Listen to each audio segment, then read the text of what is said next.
Hello, everybody, and welcome to another episode of your favorite Witch Girl Adventures.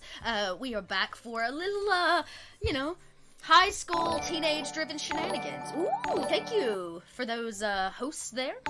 We're very excited to be back for our second session of this game.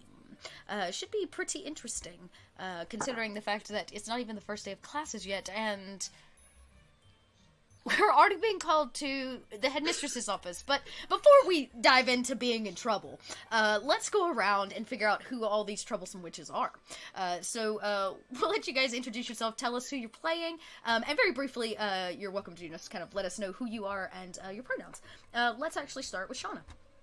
Hi, Shauna, she, her, both me and Jess. I'm playing Jess Hana, the flying werewolf girl of Willow Mistt. I love it. The flying werewolf girl. She probably has, oh my god, I'll have to show you this. I was going through the Witch Girl book and I meant to point this out to you. It actually lists the, like, famous broom riders. Yeah. Here it is right here. I marked it. It tickled me so much. There is a broomless broom competitor known as Leland Moonheart. He's kind of the heartthrob of the broom, like, sports world because he's a vampire. And he doesn't need a broom because he flies. That was something I was worried about. Like, how much is it going to be having a werewolf? But now that there's a vampire, I don't have to worry about it as much. That's killed me. So anyways, I'm sorry. It just reminded me of that and I meant to share. I love it. Awesome. And Shauna, of course, did all the beautiful artwork as well that you stared at in that incredible intro video. So loves to that. All right, Tiffany, you're up next. Perfect. I am Tiffany, she, her, both for me, and my character, I'm playing Persephone, goes by Percy Rosewood. She is a elementalism and cybermancy witch, all about that social media and growing plants. And you can find me, RTS Cosplay online. I do a lot of sewing and cosplay, and I am a producer and GM for North by Northwest, which is the D&D podcast.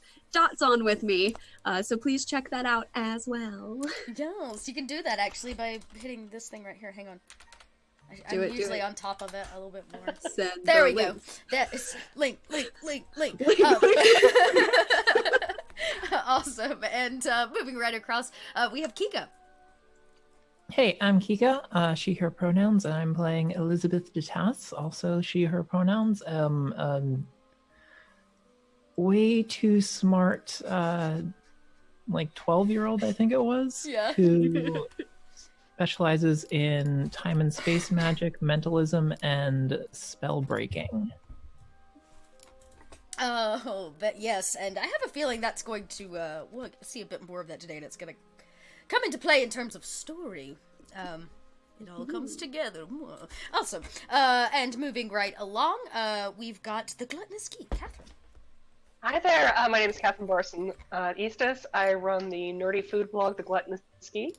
I do apologize for the discrepancy in video and sound tonight. Apparently Comcast has shut down my internet, so, phone! Yay, Comcast! Yay! Anyway, I play Loretta Maytree. She is a witch that was raised in a 1950s sitcom type world, and now she's in the real world. She's just trying to figure out her past while, conjuring up cookies at every particular moment, because, you can solve everything with cookies and purple bacon. Yes. But if you want to check my website out, I'm just going to drop that in the chat. It's thegluttonousgeek.com, and glad to be here for another week. Yeah, very nice. And last but certainly not least, we've got Eris Savad. Hello, I am Eris Savad, she, her. I'm playing Raven Callahan today, also she, her. I, Eris, make dice trays and bags and play lots of RPGs. And hula hoop, apparently I'm hula hoop streaming now. Yes! I'm just impressed you have space for that. What? I said, I'm just impressed you have space for that. I'm actually kind of jealous. I would totally hoop stream with you, but my tiny little... It'd be tiny hooping. I could finger hoop with you. Well, we actually, when we bought our house, half of it was because it had a yard that I could hoop in. Nice. So it might have been part of most of the reason why we got this house. More internal hooping space would be nice. But you know, I make do with my kitchen. You can find those videos on my Patreon. We'll just put that there. All right. Well, there you go. If you need some more hoop in your life. Yes. Today I'm playing Raven Callahan. She is a very excitable and peppy avid broom rider. However, she's a jinx and she's not actually very good at riding brooms. She just really, really tries. Yeah. You know what? I've heard that trying is really all there is. So she's, as long as you put forth your best effort. She'll get there one day. One day. Well, and who knows? It may even be this campaign. So I am Little Red Dot. If you are here, welcome to the Dot Lot. I'm very excited that you have found your way to this little adventure, a witch girl adventure, in fact.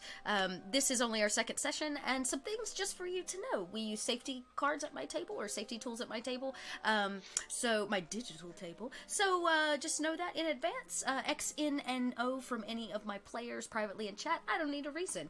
X meaning, no, we're just not going there. I'm not comfortable with this. We have already spoken about lines and veils, but my players know exactly how to get me and to keep this a safe place for everyone. So please know that, like I said, those are in play here at the table. And in addition, if you're really digging what we're doing, or you really just feel like maybe their life is a little not filled with enough drama that they cause on their own, I encourage you to donate here to the stream. When you make a donation, it will fill the little purple bar there at the bottom. It looks like we've got $5 carried over from last game. When the drama bar fills, drama happens. Last time it was a visit from an old friend.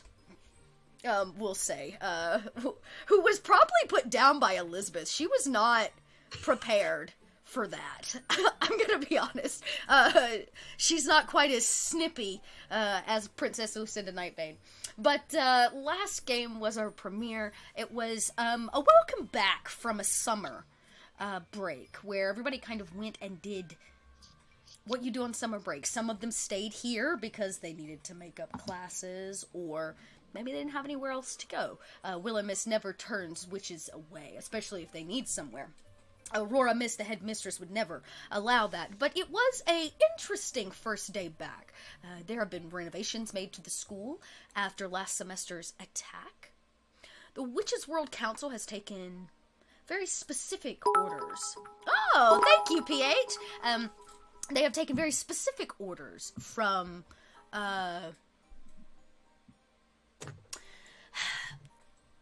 for Miss Aurora Mistt to be more careful. They blamed her quite a lot for the events that happened last fall. Well, winter, really. And considering the fact it happened right here on the campus, it makes total sense. But the girls were welcomed with a new dorm room, which quickly got expansions. It's now much larger on the inside than it is on, I guess, the outside. They met their neighbors. That went well. And they proceeded to go explore the campus. They basically have a day before classes begin. Some went for a ride. Some wanted to go see the beautiful plants at the greenhouse. Unfortunately, they were met with some strange, we'll call it happenings, after Percy touched a plant and made it bloom. Instead of blooming its appropriate flower, it bloomed a purple rose, which quickly withered everything around it. The greenhouse died. After leaving, they're still unsure whether or not it was illusion or was actual magic affecting the place, but their long-lost sister, Morrowind, stood across the lawn and dropped a single purple rose for them to find. And then they were called to the principal's office. They don't know why. They just know that they were summoned. So the five of you stand on the lawn of Willow Mistt, this very well-kept, well-mannered northern boarding school. The lawn is green. Girls are pouring out. They're mostly settled in their dorms now. Some are outside having their own picnics and making their own fun. Brooms past your head towards the stadium. And the 5 of you stand there. Who picked up the rose? Percy did. Percy did. So Percy stands with the rose, and you have, in fact, been summoned to go see Miss Willow Mistt in her personal chambers. Well, I guess we should get this over with. Just like old times, right? I didn't do it this time, I swear.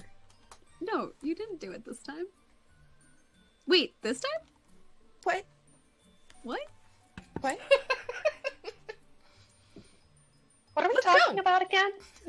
We should definitely get to the office. Let's go now. Yeah, bad news first. Let's get over with. Bad news first. Right. Raven starts walking off very quickly. It doesn't take you long. You, Elizabeth may not, but the rest of the crew is very familiar with where her office resides. You guys visited under more extreme circumstances last year. When you arrive, she is sitting in her favorite oversized chair, next to the fireplace. She sips on a cup of tea. She still wears the same kind of summery dress, but she has put on kind of like an inside cloak. Red, the kind of vibrant crimson of the school's colors. And she says, "Oh, come in, ladies." Percy's just gonna walk in and kind of stand nervously. Same. Usual thing. We've gotten practice at this, so just stand there. Well, you're all very quiet. Aren't you excited to be back? You summoned us here. Is this about the greenhouse? Oh, Percy kind of nudges. What is it? The greenhouse. No, did you go visit? It is in bloom. Oh, it's beautiful. Oh, it's very pretty. No. You should tell the truth about what happened. Something happened. She kind of peers out. You see this kind of round window built into the stone facade. She peers out. You can see at a distance the greenhouse. She says, "It looks fine to me." Raven nudges Percy quite hard, actually. What? Just tell her the story. Fine. Okay. Miss Aurora Mistt. So we went to go see the greenhouse, and it is beautiful. And because I have a lot of classes there. I just wanted to say my hello to the plants again, and so I cast Green Thumb, which I've done many times before. But this time, instead of making the plant grow like it's supposed to, all the plants turned into purple roses and then died. I see. Well, they were blooming purple roses, and then I tried to break the spell, and when I did, that something happened, and I heard a voice, and then the plants died. Oh. If I may, so I've been studying a bit of divination recently, and I looked at it when that happened, and it seemed as if there was a dark power trying to speak to us through Percy's spell. I see. I mean, that's what I felt, anyway. Well, at Willow Mistt, we will teach you to always trust your instincts. We are smarter, more capable, and oftentimes more agile than the average mundane. So if your instincts are telling you this, Loretta, there's probably a good bit of truth in it. We don't grow purple roses here at Willow Mistt, so I can only assume that there is no lingering effect from last year's events. And Percy's gonna hold out the rose she's been holding. We also just on the lawn saw vision of Morwen, and she dropped this. she kind of takes the flower from you. She scoops it up and she holds it out. And you see her kind of wrap her hand around, and as she does, it kind of poofs into this smoky dust. It doesn't crunch the flower, it doesn't wither and die, it just kind of right in front of you, effortlessly.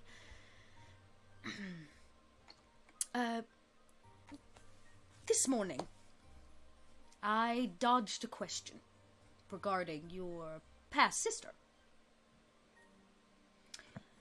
The Witches' World Council fears that Morrowind may have left on her own accord, but it does not mean she is safe. Based on what you're telling me, I am going to assume she is trying to reach out to you. Whether for good or bad, I cannot tell you. You should be wary. If she is making contact with you, and she does in fact reside in the Dark Realm, then you may in fact,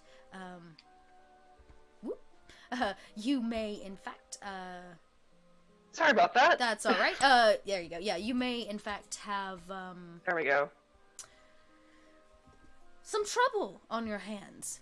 If she can get to you, so can anything else in that Dark Realm.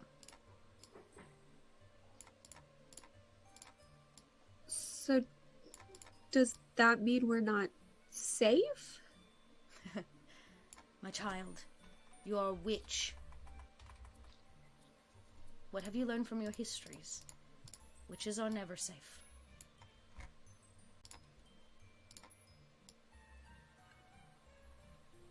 Does this shock you? Well, not that part, but here at Willow Mistt, I thought it would be better than out in the mundane world. Oh, well, child, it is. This is a safe place, and mundanes are also safe here. You know that I very much pride myself in that. But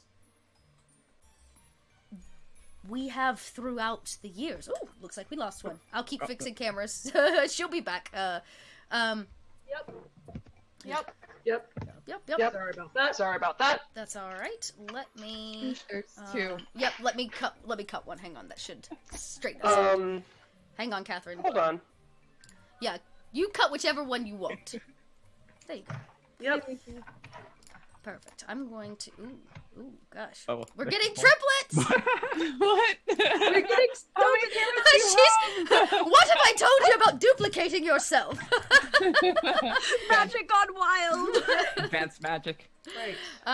Let me do this. I'm sorry, I was trying a new spell. It Yeah. was humanized object, and I really liked Loretta's dress, so Okay. I made a couple more. Actually, let me do this. Let me. Sorry, my stuff is possessed. Hey, I understand. If I cut my video, I'll get it sorted out. So, but she does say, there we go. At least now, Yay! I can straighten everybody out. But she says, I expected that she would attempt to make contact. Did you really think she was just going to disappear? Well, Your sister. I hoped not. We all hoped not. I thought she would. Me either. I hoped that she would come here to learn something different. I knew that it could possibly be bad for her to be trained in such an isolated and dark way. The Witches' World Council also hoped that she would. Unfortunately, not everything always works out as planned, now does it? Oh, yes, Elizabeth. When I heard the voice, it was asking for help. It spoke to you. Yeah, I heard a voice when I broke the spell and was asking for help. My. This is troubling. Do we have to do a rescue? A rescue would be ideal if we knew that that is actually the case.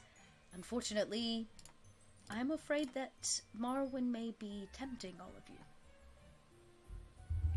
to go find her. Have you thought of this? The point? We can't help her if we can't find her. Is it possible that maybe it's not actually Morwen that's tempting us, but someone pretending to be? Loretta, you are bright. Yes. The Witches' World Council believes that, well, they believe that Morwen was chosen by the Dark Sisterhood to, well, she was chosen by the Dark Sisterhood to lead young witches astray. To follow her. You see, not all witches believe that what we did after the First World War was a good idea. Wiping memories and such, you do know what I speak, yes? So, I say this because there are some things that you have to figure out on your own.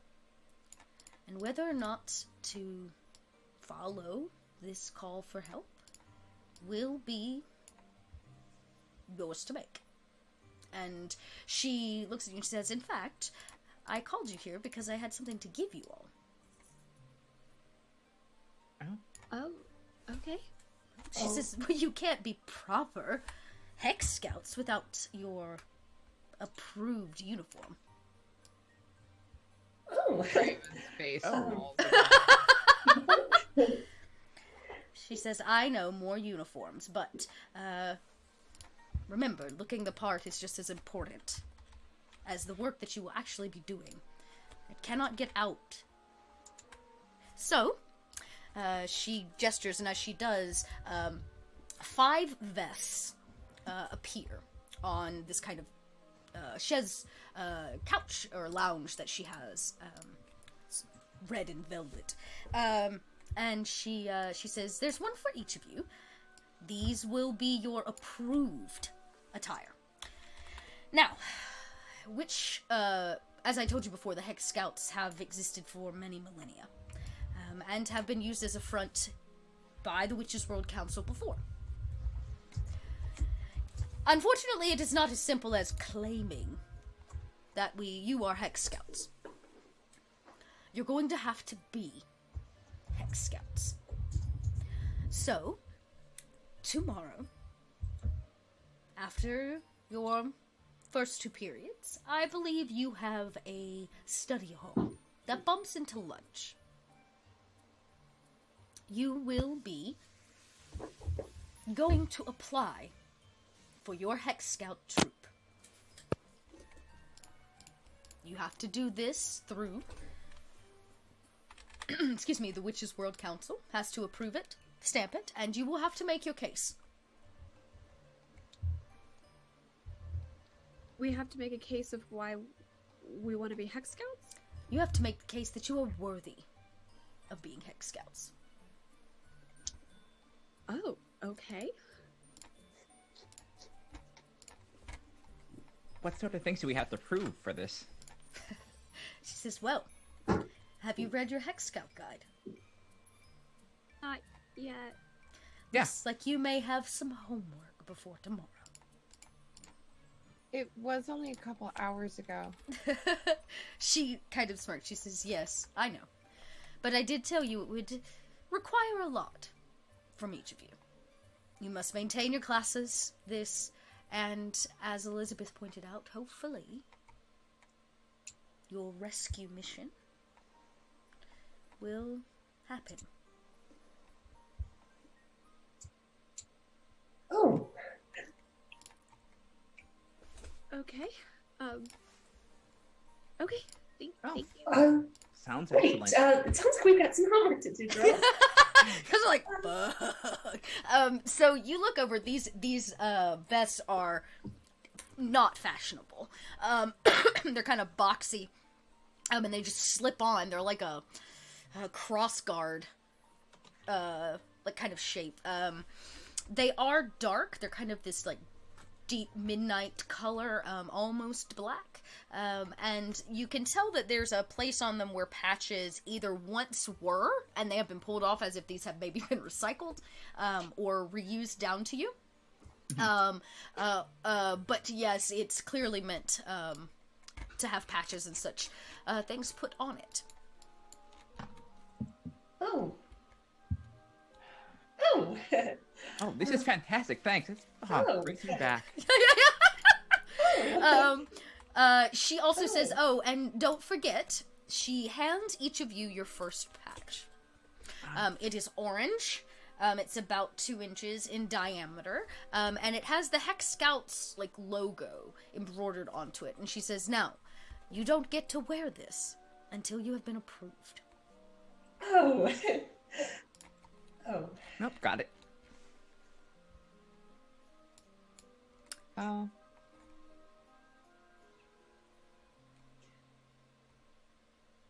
Well, skedaddle, enjoy your afternoon. Yes. Can previous works count towards badges? Oh.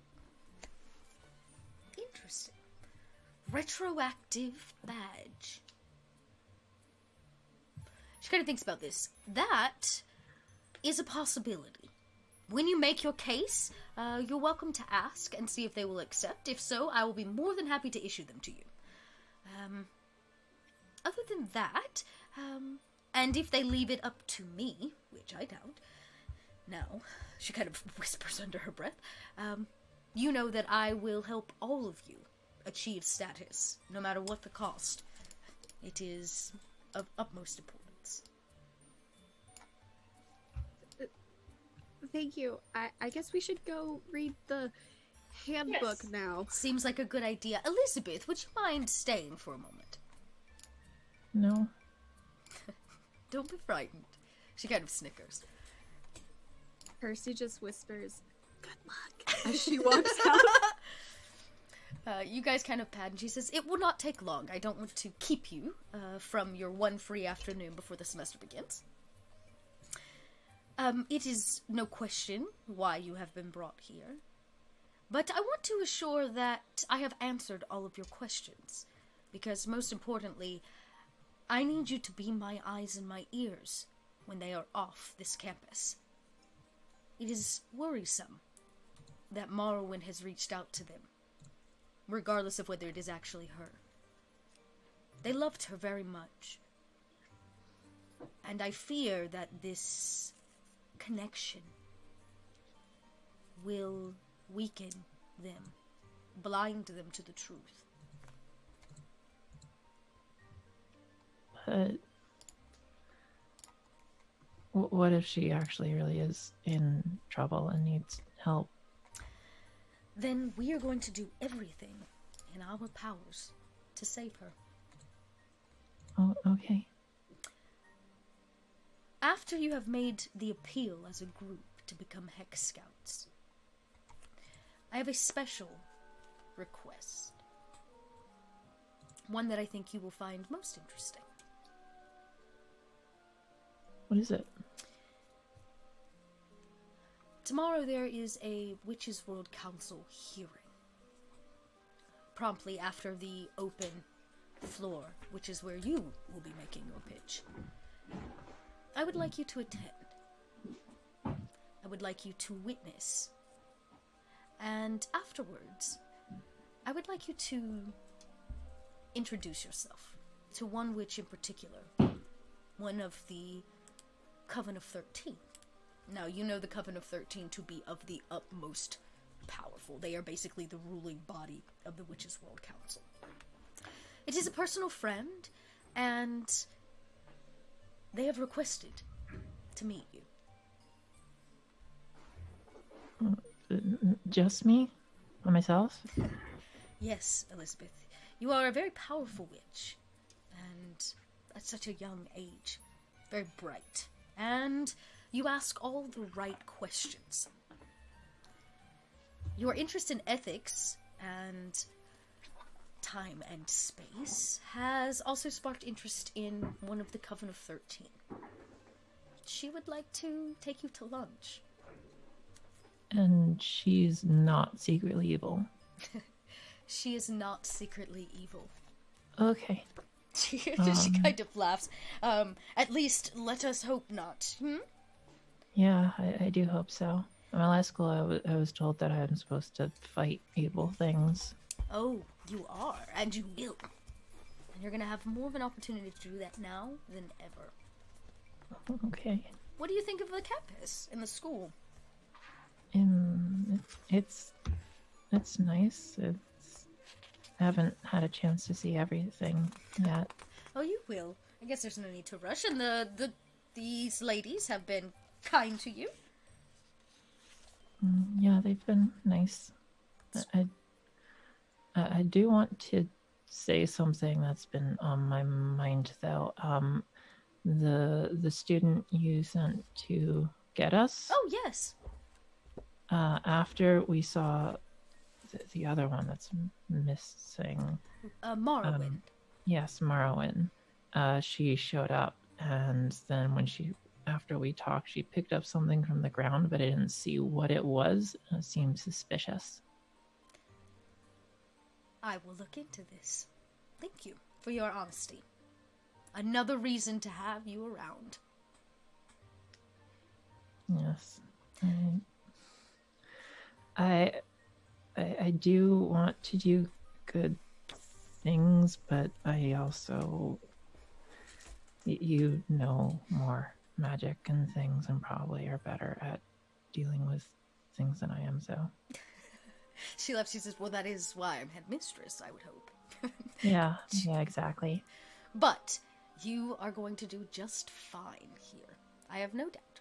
And hopefully we'll be able to hone your skills so that you can do exactly what you wish for, which is to help people. Okay.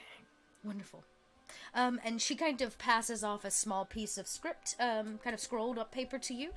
It has a witch's name on it, which I will need to give you because I gotta pull it up. Let me do that. May also just tell me to be like, make it up yourself, Chelsea. No, I feel like I marked this one. But yes, she gives you the name of the woman, and the location inside of the Great Mall, the Witch's Mall, which you're gonna have to go to, which is huge and giant, of course. And she says, well, be on your way, that way your sisters don't get curious. Well, I mean, if they were curious, they would probably already be listening at the door or something. She's like, yes. At that, you hear kind of like a thump. Willow Mistt cuts her eyes and she says, yes. I can only imagine. So. Knowing that you all listened. Oh, we were all ear to the door. She says, well, hopefully they'll take what we said to heart. I imagine I will have mixed feelings about you asking me to spy on them. She's like, well, it's not much spying if they know about it. I told them why I brought you here, and why I added you to their dorm. I'm not one for secrets, especially not after last year's happenings, so transparency is the new word of Willow Mistt. Except for our activities and the Hex Scouts. Except for your activities in the Hex Scouts. Nothing misses you, Elizabeth. And she kind of, like, snickers, and says, alright, while there's still daylight, go on. Okay, bye. Just immediately run out the room. The four of us are all standing nonchalantly, so like we're all like arm on. You know, like when someone tells you to look casual. Yeah, here's like my wrist. And Elizabeth obviously joins you guys just outside the door. You don't even have to touch the door; it closes behind you. As you hit the halls, which are bustle. A few of the teachers are walking up and down them. You can smell some things cooking and brewing in some of the different classrooms, as if things are being prepared and prepped. There is a fresh smell coming from the kitchen. It is probably close to lunch. And, yeah, things like the library are open and those kinds of things. So you guys are free for a little bit. Is there anything you want to do today before we hit our first day? Study the handbook. Yeah, I think we're gonna go have a study session of the handbook. Awesome. Are we going back to the dorm room to do that? Because oh heck yeah! Heck yeah. Loretta's gonna turn on the Rabbit Ears television to Bewitched reruns. Okay, love it. And she's like every once in a while we'll hear from the handbook and just kind of sniffling and trying to piece it together. A bucket of popcorn for everyone. Yeah, you're also welcome. The library is open if you guys wanted to do like extra study or find out history about it. The handbook is gonna basically be the bare minimum of what you need to know about being a Hex Scout. So what we can do, if that's what everybody wants to do, is study. Is we'll actually make a roll for this, and then I can give you guys information that's going to help prepare you for what is potentially to come. Okay, so what kind of roll would that be? A mind roll? Let's see. This is going to be a mind roll. If you have anything specific about cryptozoology, that's what this falls under. So if anybody has that, which I don't think you guys do, that was not something that you guys took. You can definitely grab that. Because you're around me, you get a +1 on your roll. That's right. Everybody trying to help her study does not. Basically. Okay. No, I don't. Okay. Okay. You guys are like, this is the most boring book. Nice, a 7. Okay. Percy probably got bored really quick and started trying to Google, or like whatever the witch equivalent of Google is. Yeah. Cauldron it. I don't know. Yeah, you're like, there's got to be something out there. Of course there's not, because it's very, very hush-hush. So, what did you get, Loretta? Yours is the only roll I didn't see. Loretta got a... Oh, 6. goodness. She got a 6. Oh, so okay. So... She's probably thinking more of how she's going to alter that uniform to make it look better. Yeah, you're very interested probably in the patches section. So, I'll say at the rolls you guys have, Percy... Raven got a 1. Yeah, Raven got a 1. You gave up on the intro page. Yeah, I've just started watching Bewitched. Yeah, you've like given up and gone to the TV. But Percy and Jess, you guys take in the bare minimum, okay? Based on what you know, Hex Scouts is basically the first official organized witches social group.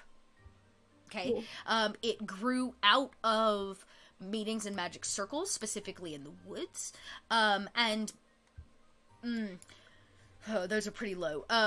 You don't remember the names of any of the first Hex Scouts or any of that, but you do know that there are some modern Hex Scout covens in and around the world that function kind of out and about. You know that as Hex Scouts, very quickly you can pick up there are lots of rules. And the way way you have to do things, and you have to hold very official meetings, gatherings, and you must earn patches by doing activities. Yeah, I think with Jess, I think she's been in like mundane Girl Scouts. She just saw this and just like, yep, know this, and just kind of like. Yep. I think Percy did basically the same thing. Just like, this is witch Girl Scouts. This is Girl Scouts. All right. And they started sharing camping stories. I would say the one thing specifically, Jess, you probably pick up on is being a fit Hex Scout and being athletic is revered. Nice. So, plus for you. Now, Loretta, even though you end up kind of you take in all this information and then some, you get a little bit more of the history happening here, but it is Elizabeth who manages to truncate the information into a manageable piece. Would my 2 in magical etiquette also raise that up? Yeah, absolutely. Okay, so I have magical etiquette. Well, tell me, what did it add for you guys? 2. Okay. So about One. a 1, so a 2. Okay. So Percy may have got some of the history too. You're about the same skill as Loretta. What is yours total now, Kika? 9. Ooh, yeah, that changes things a bit. So at a 9, there are a few things. The role of the Hex Scout is to be kind, courteous, and helpful to both mundanes and to witches and to other kin alike. Hex Scouts aren't necessarily the coolest witches around, but they are the witches that bring a high level of etiquette and empathy to the world, which can have the tendency to be dark. Does the history of Hex Scouts predate the World War II switchover with so that's actually, you got some of the history, so I can tell you this. So I'm gonna say yes, to some degree, because witches have been around for a while. It started in Germany in 1850, says the handbook. Okay. It started with a meeting of a group, and it's kind of a group of young witches. There was one witch in particular, Elizabeth would definitely remember this. Her name is Astrid Stein.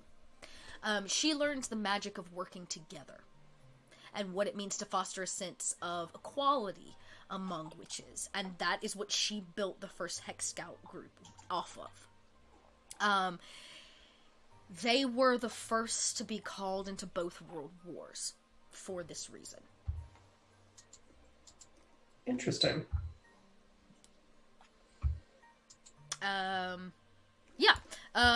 In addition, you very quickly take in that there's everything in terms of earning patches. There's everything from like arts and crafts to things like magical safety, which some of you may be interested in. There's all kinds of things. Like, there's a flying rodeo patch you can earn. There's search and rescue patches that you can earn. But you also get quite a few cool things for being a Hex Scout once you're approved, once your paperwork has gone through and you've played through the bureaucracy. The perks include your uniform. Okay, it is a magical uniform. Okay, it can change to match anything that you wear, to like basically blend with it, and it's resistant to dirt and wear. And you gain a zap point every time you are wearing it. Oh. Okay, so you get kind of an extra zap point for use. You also get a skill bonus, which we can do this afterwards, and you guys can take it, but you're going to get a free rank of athleticism, mundane etiquette, survival, or cryptozoology. All of you get to take one. So there are some benefits to being one. In addition, it opens up a few new magic paths for any witch that may be interested long term. So yeah. The section in the book on filing and applying to be a Hex Scout troop is minimal, to say the least. Talks about a lot of paperwork and forms that need to be filled out. You can probably assume Miss Willow Mistt has already put these in for you. But there is a trial by council, is what it says, that must, where all witches planning to be part of the Hex Scout troop must be in attendance. So, Elizabeth, you gain a lot more knowledge. Can I, like, try to translate this to, like, notes for everyone else? Yeah, you make, like, flashcards for everybody. I love that. Yeah. You're like, okay. Percy is in it. Yeah, you need this and this and this. I love that. Yeah, you kind of put it out for everybody. We'll say this. When you guys get there, the only one that's going to be able to get a bonus to rolls would be Elizabeth, but you guys won't take any negatives for not studying. We'll say that. The first day of school hasn't started. Percy's study ethics are not here yet. Yeah, you're not in gear. You just got off summer break. Summer, so it's still summer technically. It's not even off of summer break. Raven's head is not in the So, you guys spend some time in your newly decked out dorms, listening to the sounds and the laughs of the girls in the hall. As you're studying in your room, a cold chill kind of enters the air. And you turn around behind you, and there is a ghost. A very quaint looking ghost, but a ghost nonetheless. She holds a couple plates of food.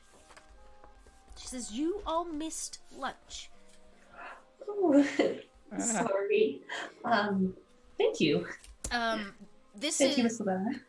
Yeah, she kind of giggles. Well, I'm just Molly, so, Miss said to bring you some food. I hope you like it. She kind of lays the plates down. Oh, you said your name's Molly? Yes. Oh, it's nice to meet you. I'm Raven. Hi, Raven. I'm Molly Daggle. I'm the cook here. Oh. I don't usually come out of the kitchen, but Miss said I could today. Oh, good. Thank you, Molly. Thanks. Thank you. The food's real good. It is very good. Especially since a ghost cooked it. Would one say it's to die for? You stop it! You stop those puns. Oh, I love it's it. quite heavenly. Thank you. I love it. I was trying to find a nice way to say that in front of a ghost. I love She's it. probably heard it before. It's okay. It's fine.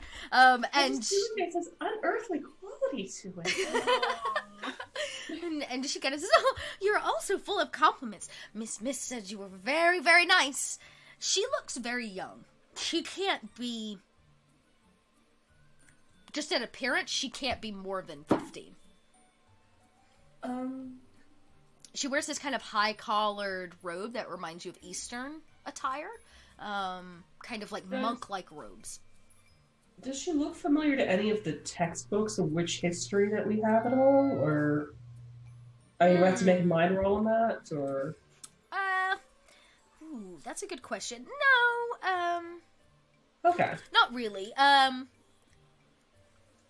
mean, she's a ghost. You don't know how long she's been here. But she kind of she just simply gestures with her finger. And all of the food, kind of, the plates that you've already cleared, she takes. They kind of float over to her and she grabs them. Even in her kind of ghostly form, she's managed to actually take them and take some kind of corporeal essence. And she says, "Well, I'm always here. I have been since the beginning, so..." Oh, really? Well, this is absolutely delightful. I must have the recipe sometime. And she says, "Well, you can always drop by the kitchen," but nobody ever does. Well, I'll remember. We're just gonna have to change that now, aren't we? She kind of smiles. I'll teach you how to make my mother, Melinda May's, chicken and dumplings, because it's the best thing ever. Chicken and dumplings? Strange. That sounds... I'm inspired. And she, disappears through the floor. The plates clatter. Because obviously they can't go through the floor with her. And she's clearly off. The plates clatter, food goes splattering everywhere. That might have not been the best idea. And she is gone. And the night passes. Is there anything else anybody would like to do before we go ahead and move into Monday morning? Can I stay up late writing a script for my thing? Yeah, perfect. Yeah, you stay up late, and you only need an hour's sleep, right? Yep. Okay. Oh my god. Loretta is going to turn the volume on the television down really low and try to cast, I want to say, far past to kind of rewatch some moments with her. I would say probably to watch her mother's birthday party. Through scrying. Do I need to cast that, or? Yeah, go ahead. Let's just make sure you don't completely botch. Okay. See how good it is. Yeah. It's not a terribly difficult one. The difficulty is very low. It kind of is, but she's kind of dealt with it a little bit, so that's... Yeah, and you've done it a few times, so... Yeah. Two versions for casting. Sorry. That's all right. Still Take your getting time. this. Best believe before the semester is out, Percy's making that a smart TV. We're gonna get Netflix and Wi-Fi. Yeah, right now it's just a knob. Right. And it's got these we don't know how to use this. Okay, that's 11. Yeah, no problem. Like You 16. you take it down. And Elizabeth kind of sits up, and as the night fades, and each of you go to sleep, it is to the sound of a pen scratching vigorously on paper, and to the flashing of a TV that is at a very, very low tone. Morning comes very quickly, as it usually does, and as the sun peers through your windows and cracks in, the first kind of bell rings of the day, the waking bell. Not for your first class, obviously. Let's see, where did I put that? I was gonna ring it, but I guess I'm not. Oh, yes, I am. No, I'm not. Anyways, the first bell rings, waking all of you. You can hear other girls kind of through the stone walls stir. A couple of them go out in the hallway to hit the bathrooms, to be first to the showers, so forth and so on. As soon as the bell rings, Raven pops up and starts making like a mad dash around the room to find all the stuff that she needs for the first day because she was not prepared whatsoever for any of it. Percy definitely laid all of her stuff out, like very meticulously, and is just like slowly getting ready, but dodging Raven's chaos because she's Right. used to it. Yeah. Right. I imagine Jess is probably coming in from outside because she probably gets up real early to run. Oh, yeah. Yeah, you would have She been just- up. So she's probably just coming back in time to get ready. Very nice. Loretta's conjured up a plate of muffins for everybody, and she's at this point just kind of brushing out her curls after from being in rollers all night, and like putting on wingtips of her eyeliner, and yeah, standard Mrs. Mason getting ready scene. Elizabeth slept in her clothes. There's papers on the bed. She rolls out of bed, collects like her papers, opens a drawer, reaches her whole arm down into it, and pulls out like a few books and shoves them into her bag. Nice. Yep. I feel like Elizabeth is just kind of like staring at the chaos, just like very unimpressed by all of us. Yeah. Oh, geez. No. Jess's side is disaster. It's like it's encroaching on everyone's, even though everyone's corner is much bigger. It just like spreads out, like just closing stuff everywhere. Like it's been one day. Yeah, and it's that's all you need, but it one looks day. the room looks lived in. And that first bell rings. You guys are able to gather yourself, have some muffins, put yourselves together. I'm guessing you all wear your vests? No. No, not until we need to. No. So Raven puts Loretta tries it on. Oh, go ahead. Sorry. Raven puts on her uniform like perfectly the way it's supposed to be, and then she puts on the vest and she wears it for a few minutes, and she's like, "Guys, do we need to wear this like all day?" You didn't say we had to. Only at official things. Technically, we're not Hex Scouts yet. Yeah. Exactly. I'm just gonna put mine in my bag for now. Very nice. And you guys kind of scutter off. Breakfast, of course, is the usual. And those of you that do wear your vest, it stands out, Elizabeth. As you go down, a few of the girls snicker at you in the hallway, kind of point and laugh. But those of you, This Raven puts hers on. aww, Oh yeah, Percy's glaring at all of them. Oh yeah. Yeah. Slowly puts She- the vest puts on. it We'll do on, this like all like, challenging, teeth. like yeah, just like. Loretta's just kind of. As they Loretta, laugh, Elizabeth just looks them right in the eye and says, "I'm 12." a few of the girls are amazing. very taken aback by your bluntness, and they're like, "Well, I'm 14, so So move Oh. along. whatever." And like a couple of the girls like snicker and continue to walk as a bell rings again, leading you to believe that it is time for your first class, which is in fact transmutation. And you guys scutter down the hall to the room designated. And as you enter, there are a few, I'd say there are probably about 12 desks in the room. It's not a very large class. And in walks a very thin, tall woman. Oh, thank you for those bits. We'll say that actually takes our drama bar up to 20. I'll deal with that here in a second. Right before class. Right before class. Drama! It's coming! And the woman, she, walks in with this very kind of stern look. She has this dark kind of curly hair she wears in a very tight, do on her head, I guess. Her scarf, a little too tight around the neck. Her posture stiff. She clicks in with this small set of heels. She wears about a knee length, a little over knee length skirt. Her eyebrows give everything away as they sit at this pointed, jagged nature towards the center of her face, giving just an ever-resting witch face. And she, yes, the witch face. And she says, "Take your seats, please."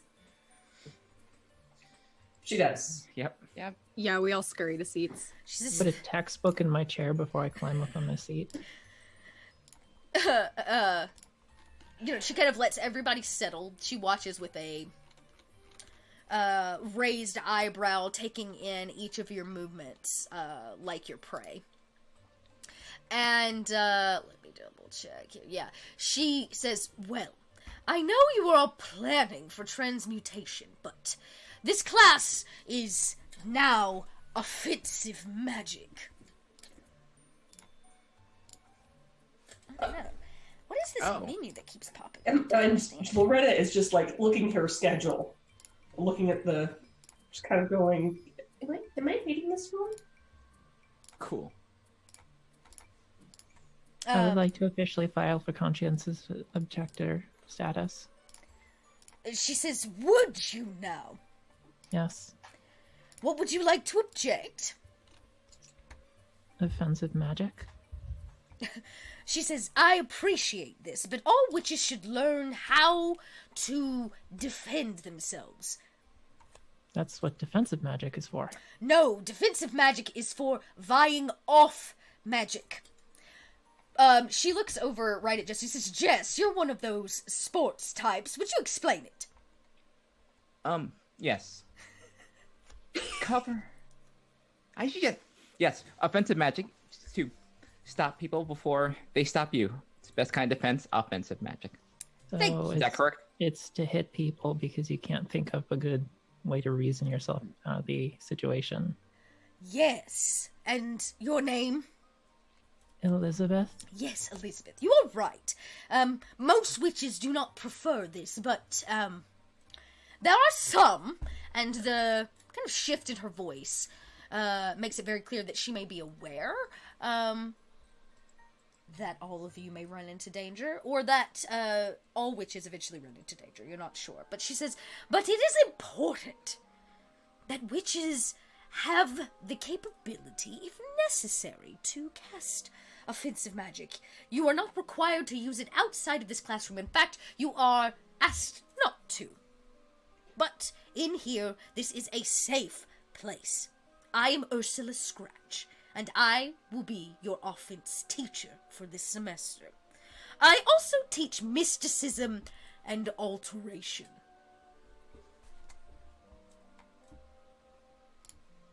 Okay. Percy just kind of slowly raises her hand. Yes, Percy.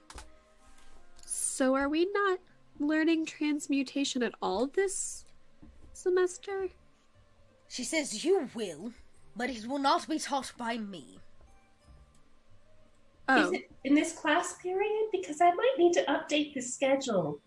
Otherwise. She says, we have special plans to bring in a new transmutation teacher. She is unfortunately not here, and instead of providing you an entire period to waste, I thought it was important that you fill it with necessary knowledge.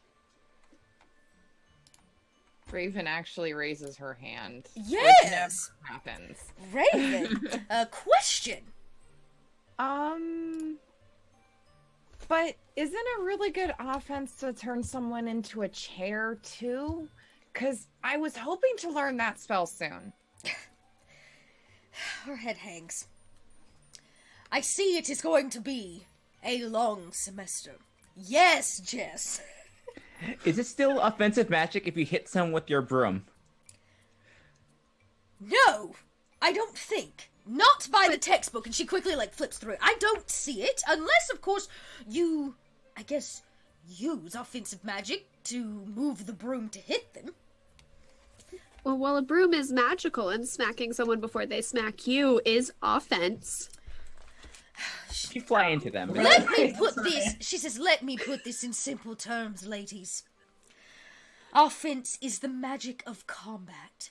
It is what makes things go boom. Would you like to make things go boom? I just do that without magic. Yeah, I kind of do that a lot already. Yes, Loretta.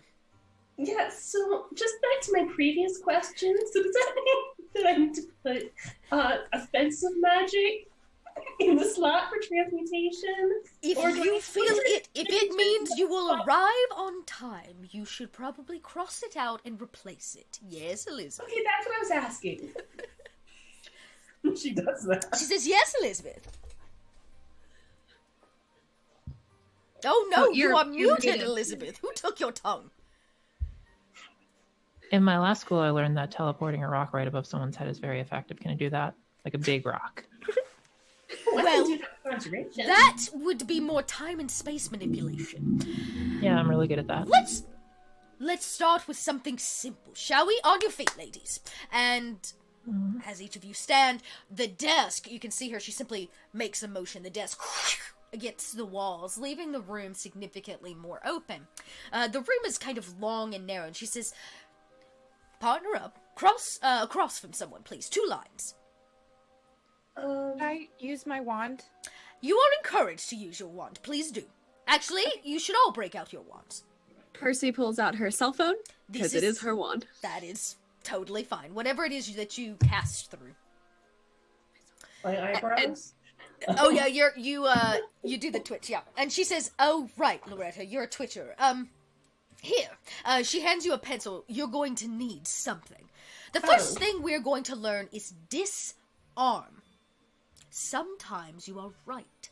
The best offense is a good defense. And we know that witches are significantly less strong when you can disarm them from their wand. So, each of you are going to attempt to the spell disarm. Okay? This removes any weapon, pencil, or wand from the target's hands and will send it flying. This is not aimed at a person. This is aimed at the wand. Each of you will get 1 chance to cast disarm in an attempt to disarm the wand from the witch across from you. You may begin.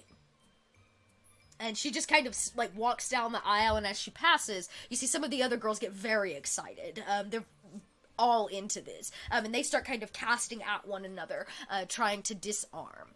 So, this will be a magic die roll for each of you. If you have offense, you are welcome to add that to it. If not, it's just a basic magic die. Everybody gets a +1. And a +1 from your jinxie friend. All right. So casting doesn't get added into this. And casting. I'm so sorry. Yes, don't forget your casting. Wow. Okay. No. I have to reroll. That's okay. No. Oh no, a 1 and a 5. Okay, yeah. So it would be your magic die, casting if you have it, and the +1 from Raven's Jinx. Very nice. Let me see. There we go. Let me actually pull this up so I can see everybody's in order. Wrong screen. Oh, God. Beautiful. Well, I assume that you guys kind of pair off. And she pairs up because there's an odd number in the class with Elizabeth. She has her wand. And begins trying to disarm.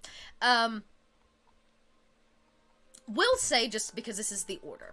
So, Percy rolled a 6. Who is across from you, Percy, that you cast this on? Jess. Jess, what is your magic, what is your defense score, your magic defense score? Oh boy, magic defense score is... Resist magic. Or your whatever your resist magic is, I'm sorry, that's what it's called. It's pretty low. Okay. If it is lower than 6, she disarms you. Wait, let me see. Sorry, my Oh, that's okay, take your time. cheat crash. Don't you love that? Mm-hmm. Oh, shoot, sorry. It's okay. We'll keep going. So that would leave, that means that, Raven, is next up. So Raven, you cast yours on Loretta. Loretta, what is your resist magic? 11. So Raven does not succeed at, getting the pencil from Loretta's hand. Raven, what is your resist magic? I think it's 11, but Okay. have gone up one. Okay, great. Well, that also means, even though it was very good, and you could feel the magic, like, surge through your wand, coming from Loretta, it's not enough to actually rip it from your hand, because that's basically what the spell does. It tries to, like, pull it from your hand. Jess, what was yours? 11. 11. So Percy does not also disarm. Nicely done. But Percy, also gets a hit. Yeah, what's yours? My resist is a 13. Okay, great. Nope. So nobody rolled quite high enough to, disarm the other. Instead, what it looks like is you guys are, like, casting magic and it's, like, trying to pull your wand, like, out of your hand. I feel like Percy's, like braced herself and is clutching her cell phone. It's just like, don't do it. Now, most interesting is that, No.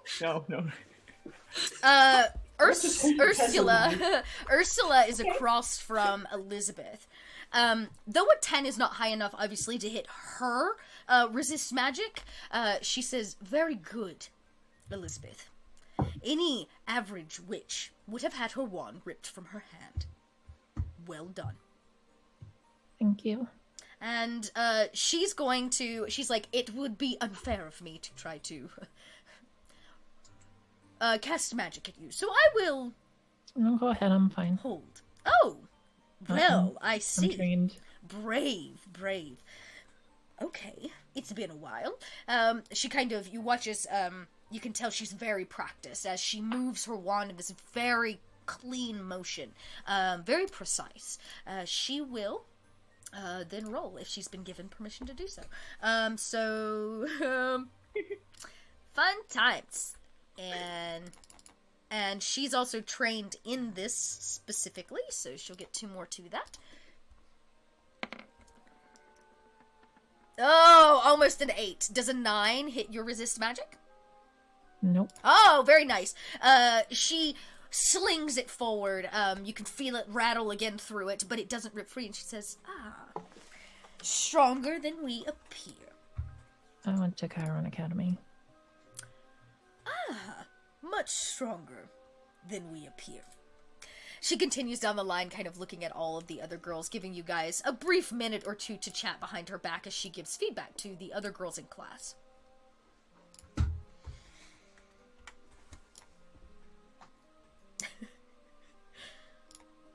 You guys have never cast magic against one another.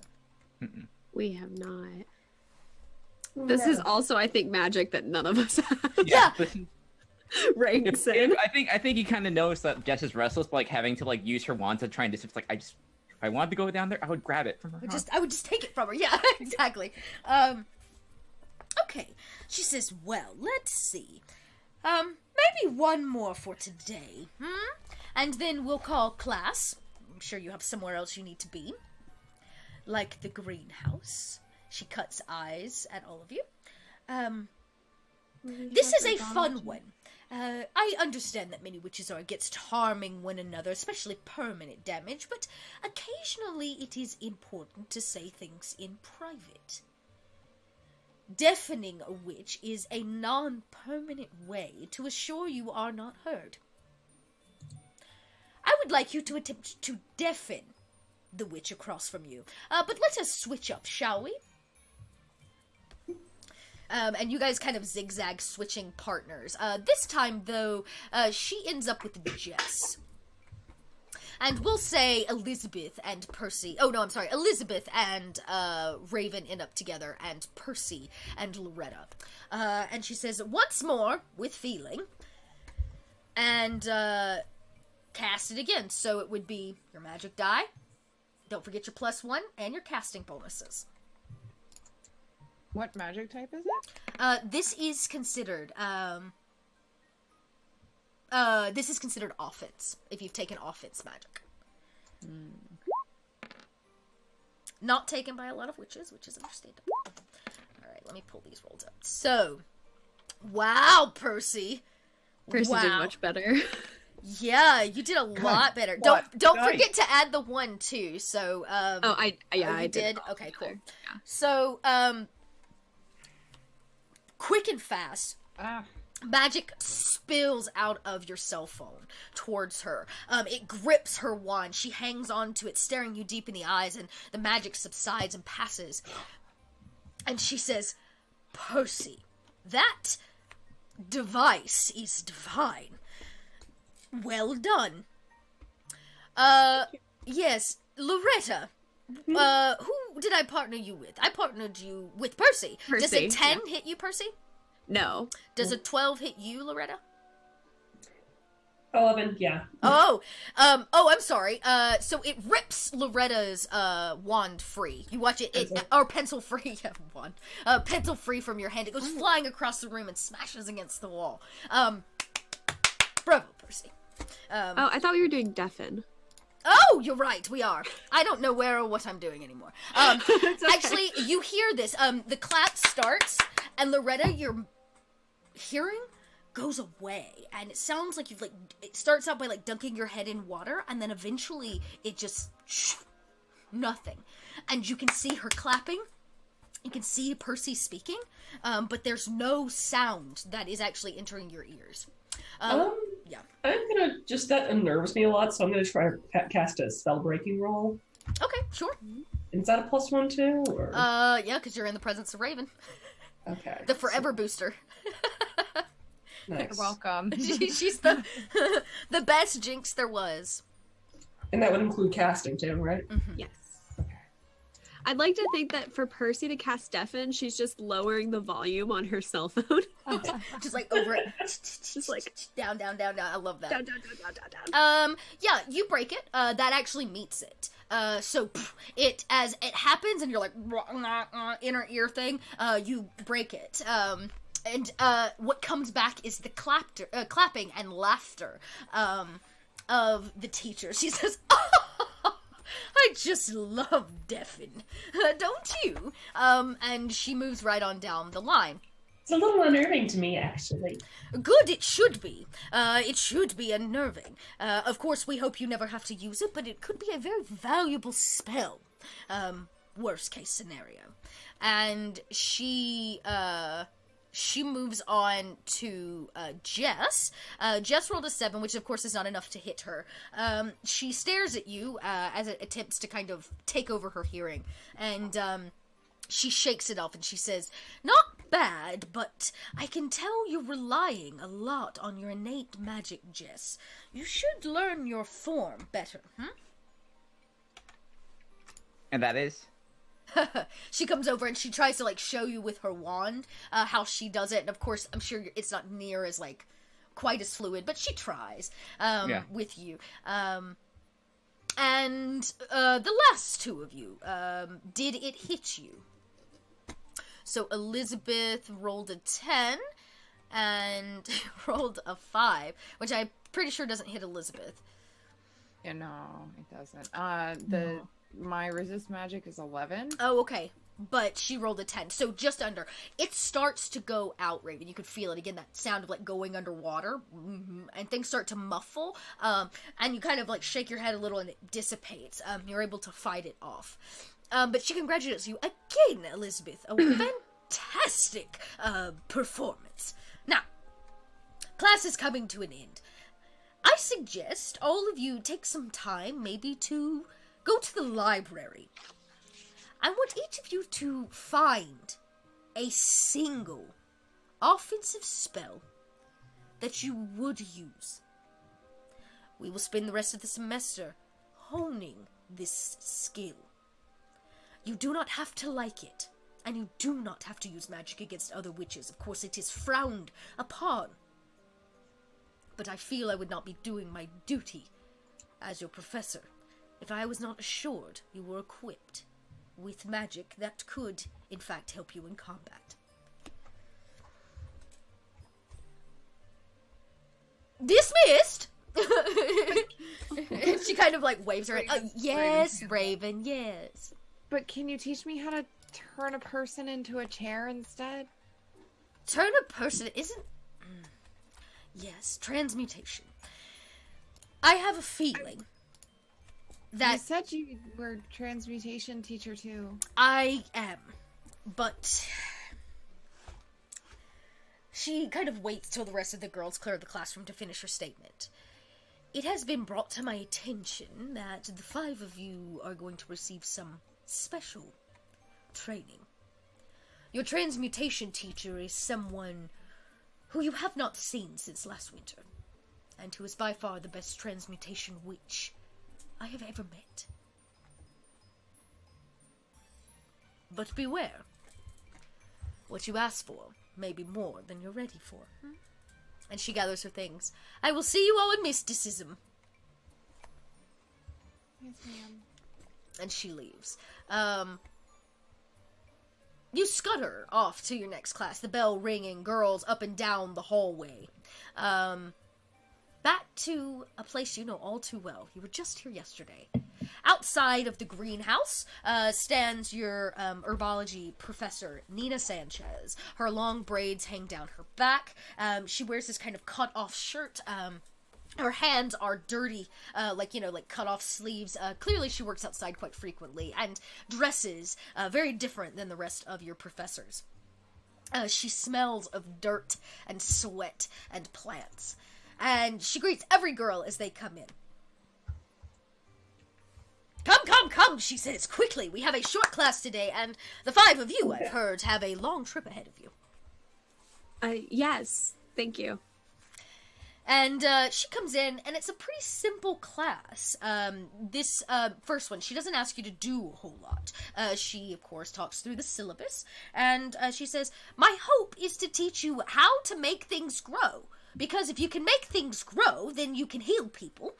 And if you can heal people, then you can do good and better for the witches in this world. Yes. Yes. Are we in the greenhouse? Mm-hmm. Does it look to us as if it's dead, or does it looks back to normal? completely alive, just like you had never harmed it. Oh. Except for one plant. The originating plant of the purple flower seems to be dead in a pot. I checked the potato I planted. It's still a potato. It has grown a few new eyes and is like kind of rooting itself outwards because you put it back in the ground, as potatoes are wont to do. She says, you put this tater here. Yeah. It's a good tater. Thanks. Spud. She says, I've been known to do quite a few things with a potato in my day. Such as? Oh, you can power a light bulb, or make a French fry. I've also heard that occasionally they can be imbued with quite a bit of magic and take sentient life. Yeah, it's like all implications of granted. A potato pal is, of course, one of the greatest things you can ever own. But the ethical implications of creating a sentient potato are vast, and I can't. This is true. That's a lot. That's a lot. She goes, do they still taste good with rosemary and duck fat? Don't eat Not a sentient potatoes. Listen, she says to make a Mr. Potato Head today. She kind of laughs, and she says, yes, as long as it is not sentient. And, Do ones not taste so good? Don't. She obviously doesn't know what sentient means. well, How about this, sentient Loretta? Means that it has feelings and you Well, my mother always said to put your heart into whatever you cook. That might be a crime, Loretta. If we do that. Loretta, if the potato can talk for itself, you don't want to cook it. Would you like us to cook your cat? No, Mr. Whiskers, no. Loretta, why are you putting hearts in your food? And did you put any hearts in what we ate this morning? No, I think she More meant a sense of heart, I suppose. Save this conversation for necromancy and get out of here. It's way early. Class is done way early. You guys more like went around. She introduced you to the different sections. And she said, oh, and for homework. I don't know. Grow something. Oh. Does my potato count? Yes. Yes. It does. Question, is this fresh basil over here sentient? Because I was thinking about maybe putting it with next month's breakfast. She reaches over and breaks it off. She says, this is not sentient basil. This is just regular basil. But I did put a little love in it. And she hands it over to you. Thank you. Percy just kind of puts her arm around Loretta and starts to walk her towards the door. It's just like, so sentient means that something can think and feel and talk for it. Oh, I just never heard that word for it before. Sorry. Oh, okay, yeah. So I don't think you should I thought that was try like... to cook things that can talk for themselves. I don't think you should. Oh, This is Ethics with Percy. Ethics 101. On day Don't one. cook the sentient. Don't cook things that can talk for themselves. So it is technically your study hall, which bumps up next to your lunch, which means you guys had to have this 2-hour break to go and run your errand as it has been given to you. You know that there are a few different ways into the Grand Mall where all this will go down. One of them is in the sketchy back hallways of the actual mall here in town, we know from last time. We've been there. We've been there, done that. But Miss Aurora Mistt provided you all with a piece of paper. It was handed off to you. It has no instructions or anything on it. It's just this blank piece of paper. I bet you're supposed to read it like when we're supposed to go, and then it'll just transport us. Or maybe it'll give us instructions? Somebody want to try to make a roll to figure out what the heck this blank piece of paper is all about? Sure, yeah. If you've ever done any kind of teleporting before, you have knowledge of teleportation, you can add that to this roll. In this case, this is going to be a knowledge plus your casting. I'll take it as a casting die. And then anything you have if you have teleportation. Or some kind of like time or space travel, I'd take as well. I feel like Elizabeth's gonna just figure this out for us. Yeah, Elizabeth's like, give me that. Add one to your 100%. So what am I rolling? Roll your. This is a mind die, plus your casting, plus a 1 from Raven, and I'll take time and space if you want to do it that way, or teleportation. If you. I feel like you're watching Percy and Raven just like hold this piece of paper and stare at it, and then Elizabeth just snatches it. Yeah, at a 13, you snatch it up. It takes you a second, and you're like, "Well, there's not a hidden message here. That's not what this is." At a deeper glance, you realize that there is a transportation, or a spell that has been put on this, and it's activated by burning the piece of paper. You just light it on fire. Oh. Who knows fire? I think that's an elementalism. Yeah. That Percy can do elementalism. Yeah. You just gotta light it up. Drink for let's do this. Light it up. Yes. Burn this, please. Yep. Magic die plus elementalism plus casting. Oh, plus 1. Yeah. Oh wait, my elementalism is 4. Hold on. Nicely done. Yeah.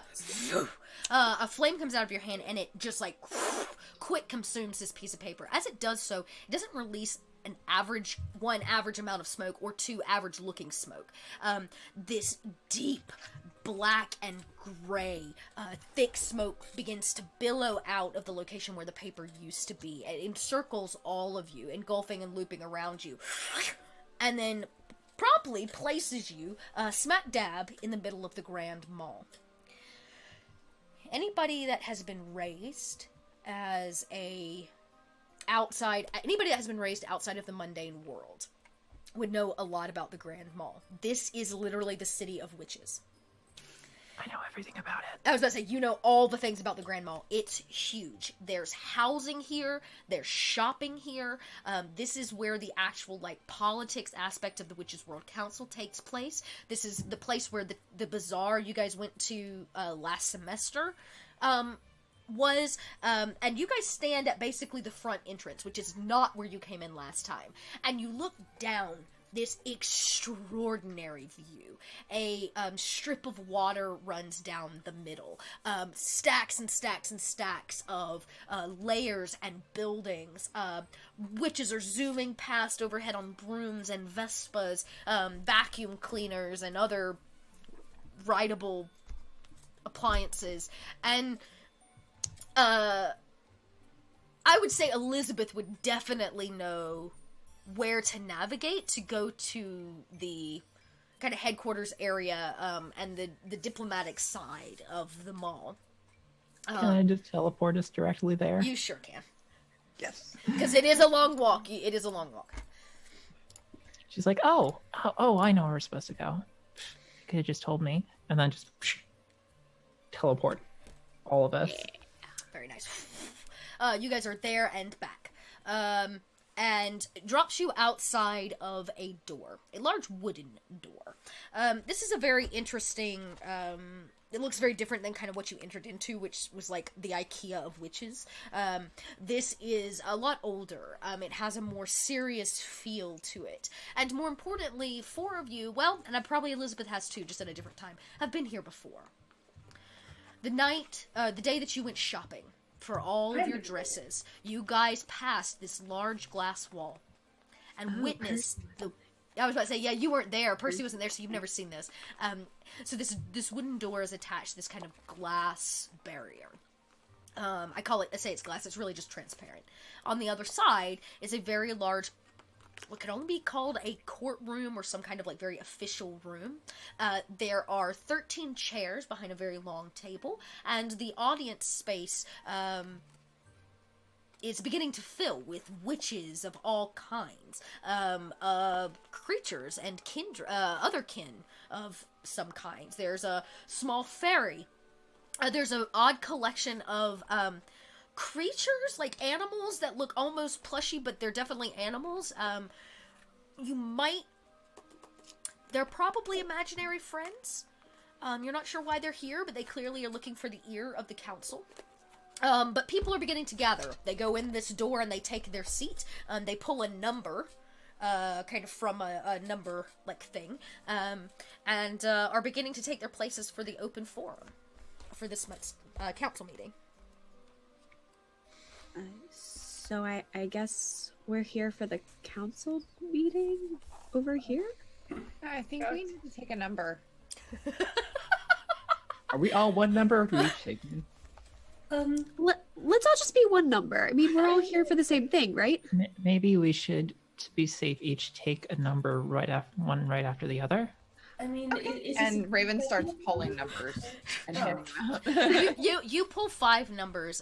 It looks like you guys are 6th in line. You are kind of like you got here on time thanks to the teleportation. And it pulls 6, 7, 8, 9, 10, and 11. And 7 through 11 changes to be 6.1, 6.2, 6.3. It knows this paper in your hand. It changes right in front of you as if it is intelligent enough to recognize that you are together. If we trade papers, do the papers change? No, they do not. Okay, so we can decide what order we want to go in. Yeah. We definitely spend a minute just like all passing numbers around. Yeah, you guys are like, no, don't give me. Don't give me. I want that one. I want this. No. Like I said, more creatures begin to kind of pile in. Somebody behind you goes, "Hey, move along! I want a number." Sorry. Oh, sorry. You turn around. There's a kind of this grouchy, overweight, half. He's kind of like a fae, is really what he is. He's kind of stout. He's more like a gnome. Let me rephrase that. He's a stout gnome, is really what he is. And he is significantly shorter than all of you. And he kind of looks at you with a grump eye. Sorry, we're moving right now. And Raven kind of pushes them along, and as she kind of grabs everybody to push them along, she's like, "What are we actually supposed to say here?" Well, we have to prove why we're fit to be Hex Scouts. Okay, and why is that? Didn't you read the notes that I made? You made notes? Oh, that's so sweet. I didn't see them. I put them next to your bed on the table. Are they still next to her bed? I don't know. I think I grabbed that. And Percy will pull out her note card to go over with Raven. I guess. Knowing Loretta, she probably just shoved the whole manual into her bag, so she's probably just kind of like nose in a book the entire time. I guess we should talk about how we like helping the community. And I'm submitting my entire archive of published works. My entire dissertation.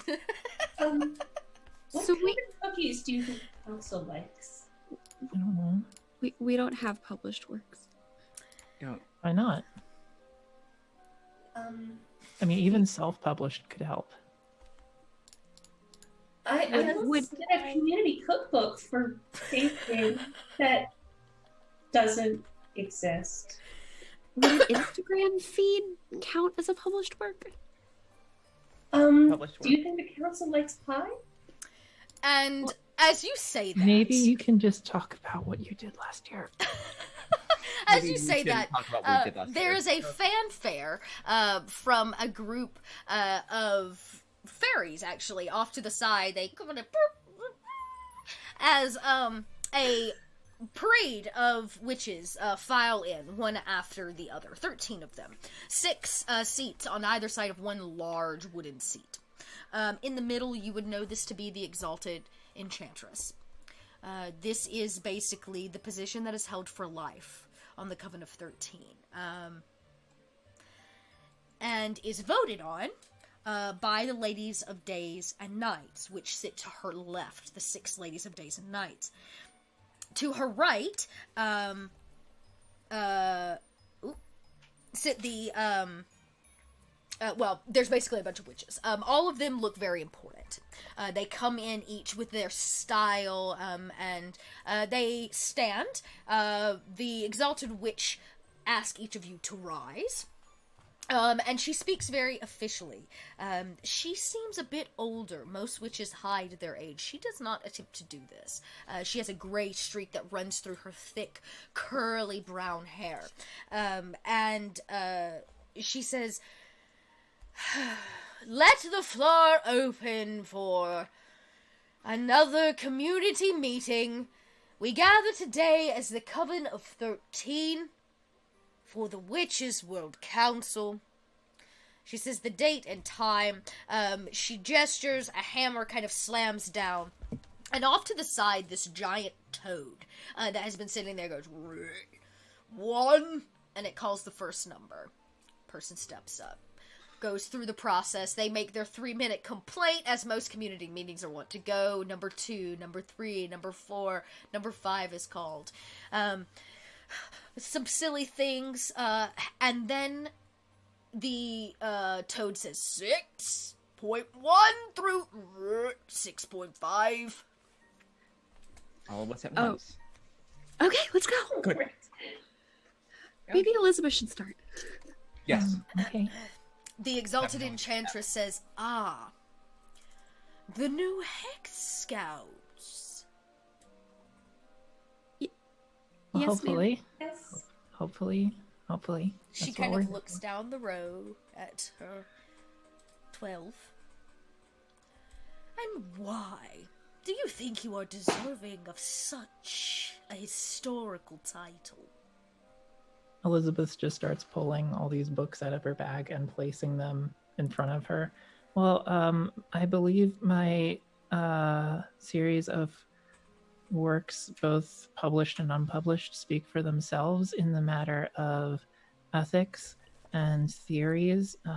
Additionally, I hope to continue applying these principles to real world situations and also use information gained serving the community via working with the Hex Scouts to expand the scope of my thesis.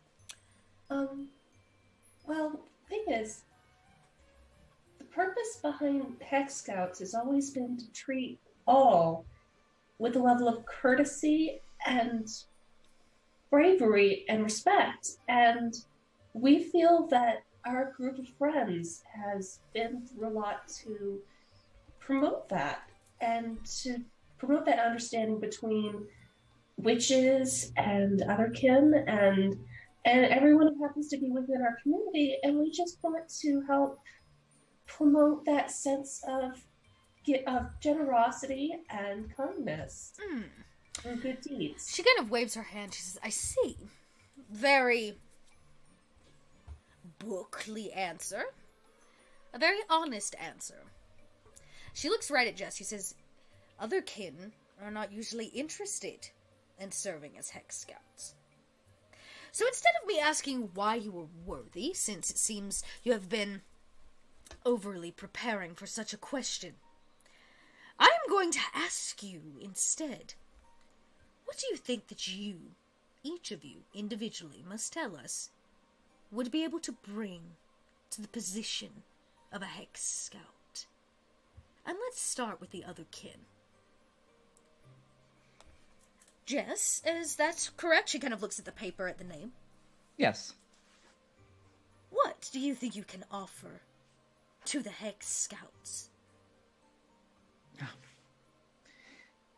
Do you mind if I show you? The floor is yours. All right. How big is this? A decently big room? Oh yeah, this is a big old courtroom.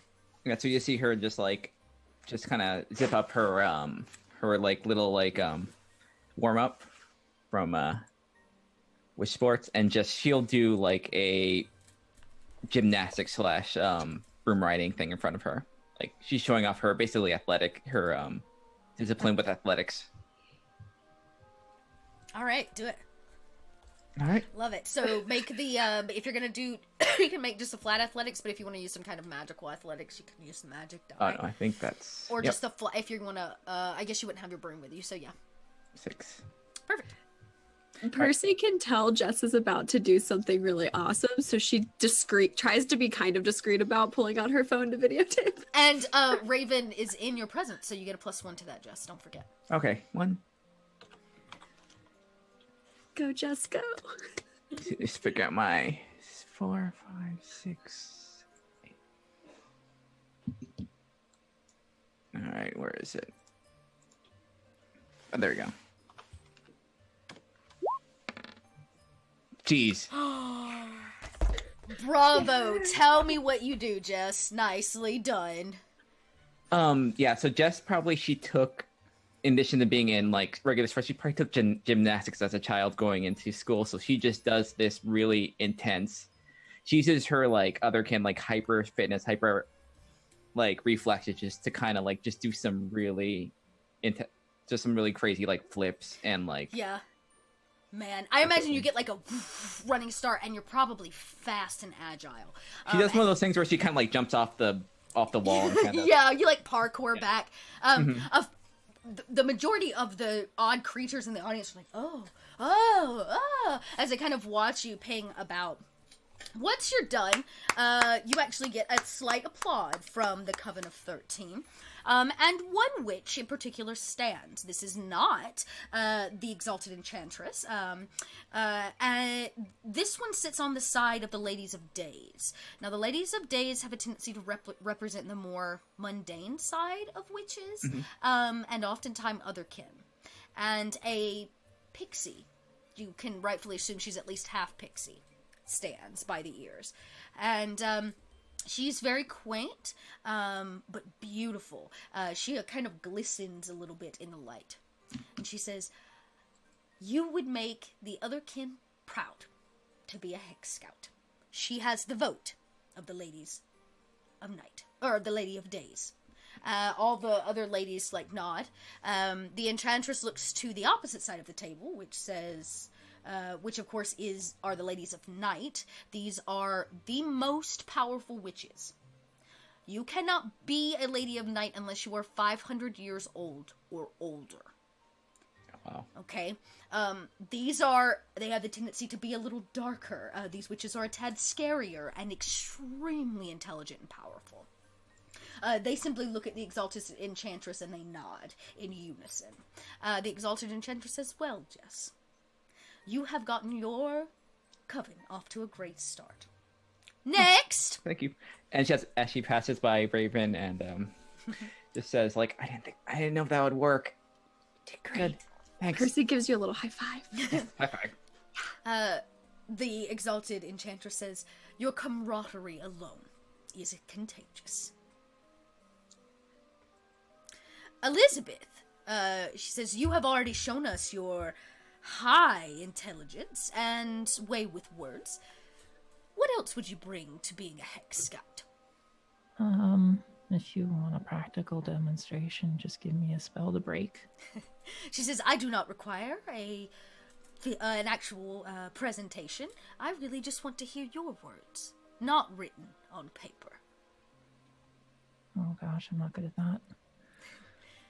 Well, I've been raised by my father since the death of my mother to do good and to as best I can, and a lot of that involves learning how to dispel magics to help save people, and if I can do anything to help people and save other people, then I want to be able to do it. And I think being part of the Hex Scouts will help a lot with letting me do that. Thank you. She says, well said, young witch. She looks over to the Ladies of Days. They nod. She looks over to the Ladies of Night. One witch in particular stands. This woman has short hair. She wears a pair of kind of cut, angular shades to hide her eyes. Her garb is extremely tight and dark. She wears a high-collared turtleneck and a beret on top of her short hair. And this one says, I have been watching you, Elizabeth. She has the consent of the Ladies of Night. And the Enchantress says, that is a high honor from her. Next! Elizabeth immediately hides behind the closest person. Oh, so cute. Just Percy, right? Yes, ma'am. An interesting mix of interest in both herbology and technology. Well, if you take a moment to think about it, all of life is essentially a code, and all computers and technology respond to code. And so if you can tap into both, you can expand what both can do. Interesting theory. She actually kind of steps back and kind of ponders this for a moment. She looks to the Ladies of Days, who seem very in agreement. It's an interesting concept, yes, something new, yes. They kind of whisper. Their approval has been given. She looks over to the Ladies of Night, the ancient witches, the ones that were there to fight Echnida, that have seen things, that were there long before there was technology. A few of them kind of grumble under their breaths. And the Exalted Enchantress says, there is a place here for New Age witches. Dare I remind you? They kind of hush. And she says, what is your say? A old, actually kind of haggard woman kind of stands, her back hunched. And she says, I know every plant on this planet by name. I don't know about your codes or your technologies, but I know an herbalism witch when I see one. She has the approval of the Ladies of Night. And this kind of haggard bog witch, like, sits back down in her chair. And she says, now, let us... I'd like to speak with Raven. Raven? Yes, ma'am. Don't be so scared. Step up. And what do you think that you have to offer to the Hex Scouts? Well, really, I'm not that great at anything, but, I grew up in a mundane and a magic house, and I know a bit about both worlds. Isn't this whole thing about connecting everyone? So, someone needs to speak for mundanes, right? One of the witches of Day actually says, "Hear, hear!" Like, speaks up like, "Cheers to that!" The Ladies of Night, not so much. They kind of, once again, grumble. That being said, I'm really good at alteration magic. At least, that's what my transmutation teacher was telling me last year. I see. I like changing things. For the better, mostly, but I'm not that great at it. She kind of leans over her, like, table for the first time, and she kind of whiffs the air, smells it, and she says, a jinx, huh? She kind of laughs. Raven, you are a unique witch. Raised in, and as you said, both the mundane and the magic worlds, but your presence, it bolsters that of the witches around you. There are not many witches like you. And throughout your life you will be told that you are a curse, that you cause problems. But as the exalted enchantress, I encourage you, do not take their words as they are. Thank you. She has my vote. She kind of looks over. The Ladies of Days are all kind of clapping. Yes, ours too. And the, nobody really stands or says much from the Ladies of Night, but they can't find a reason not to. Actually, no, I take that back. There's one witch. This one's kind of squat, short, and very rotund. The most rotund woman here. She's built like a pumpkin. And she wears this kind of curly witch hat. And she says, she kind of coughs and laughs, and she says, I was a jinx when I was your age, kid. But that was 535 years ago. The exalted enchantress goes, please, Maven, control yourself. Did you grow out of it? No. Great. And she leans back again, like very squat. And the enchantress goes, wonderful. And last but certainly not least, Miss Loretta Maytree. And she makes sure to say your last name. There are gasps from a few, well, I say gasps, but there are some breaths that happen from a few of the witches on the table, at the table. She looks around as if to assure that nobody's going to say anything. And she says, Loretta, what do you bring to the Hex Scouts?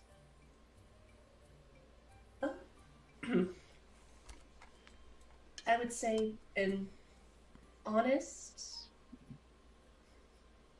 hope to do good and bring this world that I barely know a better place. Barring all that, I make a lot of really good cookies. And plates of cookies just pop up She says, on the main table. Maven, the hefty jinx, goes, cookies? She goes, hold yourself, Maven.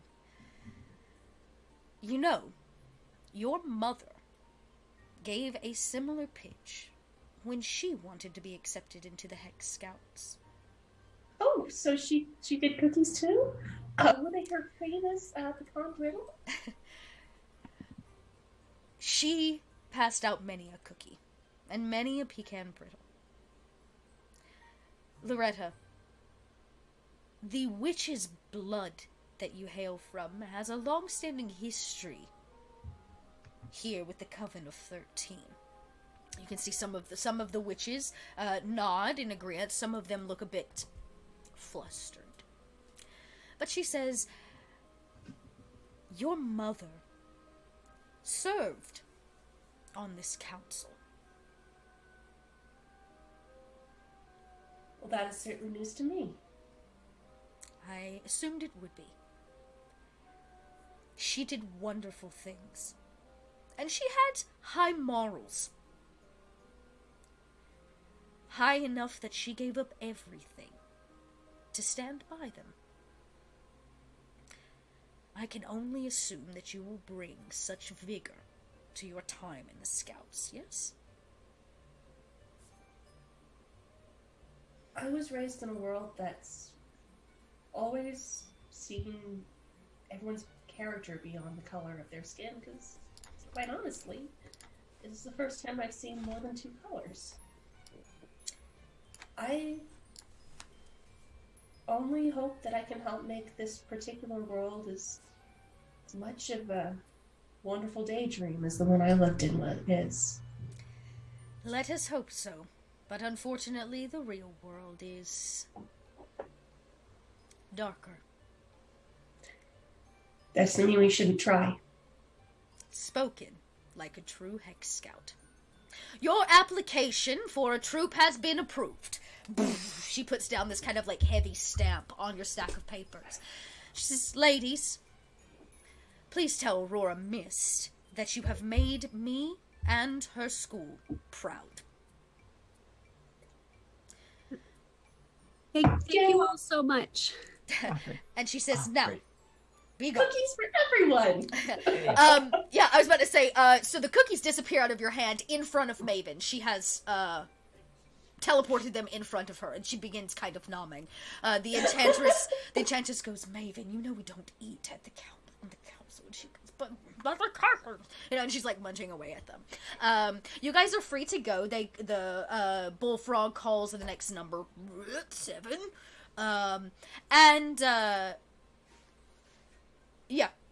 you guys are kind of, like I said, free to leave. You could stay, do what you like, but I'm gonna assume you guys probably exit.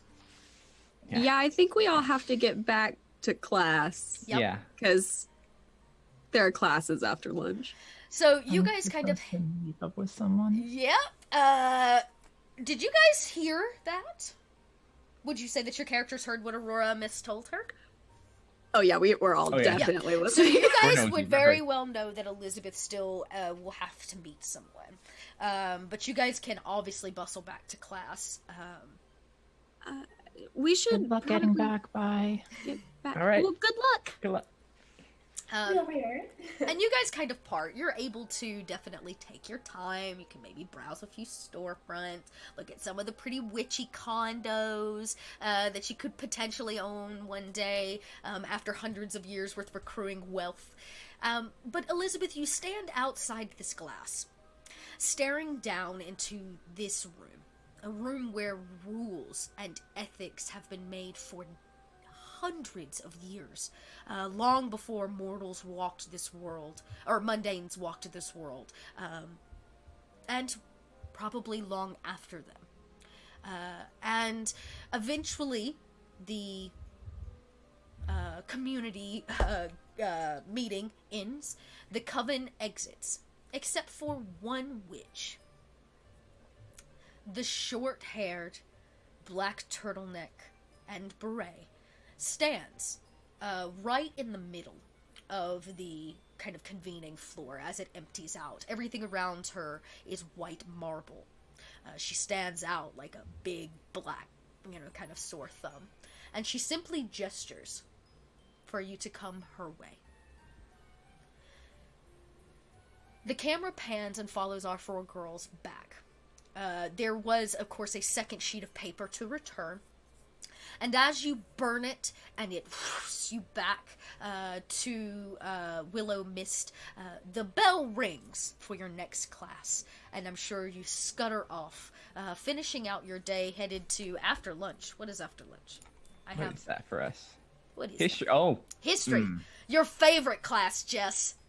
Your favorite class. And you guys bustle off to history, almost in an ironic way, having left the most historical room in all of witch history. And that's where we're going to end, because it is time. Next week, we're going to pick up. I have something very special planned with Kika. We're going to get a little... Kika will not be able to join us next week, unfortunately, but she and I are going to record a special little side game that will be available to Patreon supporters, and I will make sure that gets all to you. So if you are not already, now's the perfect time to become one. So let's see. Nope, that is not what I want. You can become a Patreon supporter for as little as $2 a month. You should know that your support on Patreon helps me continue to run this channel. It doesn't go in my pocket. It goes to awesome art that you see here. It goes to paying these incredible role players at my table. Everything goes back into this channel. So know that when you support my Patreon, what you're really supporting is the dot lot and a community and an open space for people to feel comfortable and to tell stories. So get over there before next week. So you can get your hands on what's going to be some super secret gaming between myself and Kika. And we'll be back next week. But let's go around. I'm going to have you guys tell us who you are and where we can find you online. Because we're all very, very busy. We all do all kinds of things. So let's go backwards here. And let's start with Eris. Hi, I'm Eris Savad. Right now, my Twitter is suspended, so you can find me at Terror Muffins. We're working on that.